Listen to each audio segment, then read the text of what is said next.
बच्चा जो कभी बूढ़ा नहीं हुआ।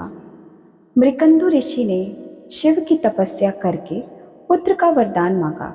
शिव प्रकट हुए और पूछने लगे, तुम अधिक आयु वाला साधारण पुत्र चाहते हो अथवा मात्र 16 वर्ष की आयु वाला बुद्धिमान और तेजस्वी पुत्र चाहते हो। मृकंदु ने सोचा, अगर मैं बुद्धिमान पुत्र मांगता हूँ तो वह 16 वर्ष की उम्र में ही मर जाएगा, लेकिन अगर मैं अधिक आयु वाला पुत्र मांगता हूँ तो वह बुद्धिमान नहीं होगा। उन्होंने बुद्धिमान पुत्र मांग लिया। कुछ ही दिनों में उनकी पत्नी ने एक पुत्र को जन्म दिया, जिसका नाम उन्होंने मार्कंडेय रखा। वो बहुत सुंदर, बुद्धिमान, दयालु और सभी गुणों से परिपूर्ण था। जब मार्कंडेय 16 वर्ष का होने वाला था तो उसके माता पिता ने उसे उसकी मृत्यु की बात बता दी। मार्कंडेय कहने लगा, मैं नहीं मरूंगा, मैं शिव की पूजा करूंगा। उसने हर दिन शिव की पूजा करनी शुरू कर दी। उसके 16वें जन्मदिन पर यमराज उसे लेने आ पहुंचे। मार्कंडेय ने उनसे कहा, मुझे अपनी पूजा समाप्त कर लेने दो।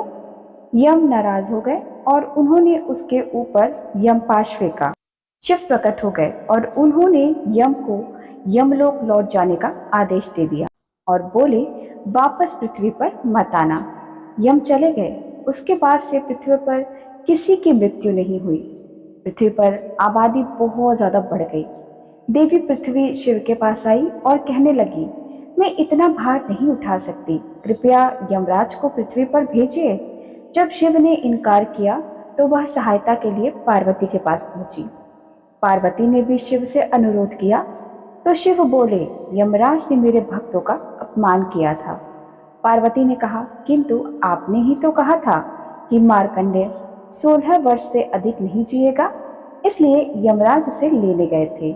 शिव निरुत्तर हो गए। इस पर पार्वती बोली, शायद आपका आशय होगा कि मार्कंडेय सदैव 16 बरस का रहेगा। इसी बात को यमराज समझ नहीं पाए होंगे।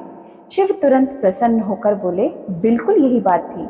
उन्होंने तुरंत यमराज को पृथ्वी पर जाने की अनुमति दे दी और मार्कंडेय सदैव 16 वर्ष का ही रहा। सावन के इस पवित्र महीने में शिव की कथा सुनने से बहुत लाभ मिलता है। आपकी मनचाही मुराद पूरी होती है। आशा करती हूँ कि आपको यह शिव कथा पसंद आई होगी। यदि पसंद आई हो तो मेरे इस वीडियो को लाइक शेयर जरूर करें। धन्यवाद।